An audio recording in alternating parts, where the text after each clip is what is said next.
ऐका ना, आज ना मी तुमच्यासाठी चमचमीत मिरचीचं लोणचं बनवणार आहे. बघा, या आहेत मिरच्या. तर चला पाहूया आपण कसं बनतं ते मिरचीचं लोणचं. तर मंडळी, या घेतलेल्या आहेत मी स्वच्छ धुवून मिरच्या, हिरव्यागार मिरच्या घेतलेल्या आहेत. आणि आता आपण यांना मधून उभट असं लांब चिरून घ्यायचंय. आता मिरच्यांना आपल्याला असं उभट चिरून घ्यायचंय छान. तर अशा प्रकारे आपल्याला मिरच्या चिरून घ्यायच्या छानपैकी. त्याच्यासाठी लागणारे पदार्थ आहेत बडीशोप, जिरं, राई, हळद, धनेकूट आणि हिंग आणि मीठ.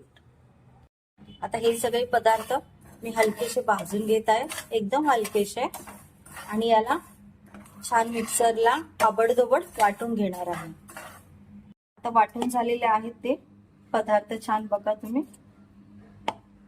आता एकीकडे तेल गरम करायला ठेवलेलं आहे मी, आणि याच्यामध्ये मी आता घालून घेत आहे चवीपुरतं मीठ आणि आपण वाटून घेतलेला मसाला, आणि याला छानपैकी मिक्स करत आहे.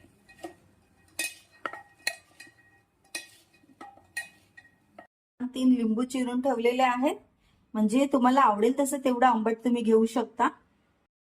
छान लिंबू मी पिळून घेत आहे इथे. इथे आपलं तेल छान गरम झालेलं आहे, गॅस बंद केलेला आहे मी. आता यात मी घालत आहे थोडीशी हिंग आणि थोडीशी हळद. आता हे तेल मी मिरच्यांमध्ये टाकत आहे.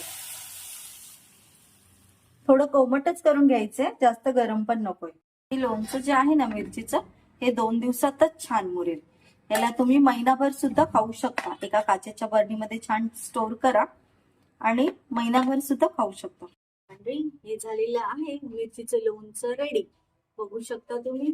जर कधी तुम्हाला घरातली भाजी खायला आवडत नसेल तर हे मिरचीचं लोणचं तुम्ही पोळी किंवा भाकरी बरोबर नक्की खाऊ शकता. तोंडाची चव वाढवणारं झणझणीत मिरचीचं लोणचं. तर मंडळी, मस्त खा आणि हेल्थी राहा. कसं वाटलं तुम्हाला आजचं हे मिरचीचं लोणचं? कमेंट मध्ये सांगायला विसरू नका. लाईक करा, शेअर करा आणि अशाच नवीन माहितीसाठी माझ्या चॅनलला सबस्क्राईब करा. थँक्यू.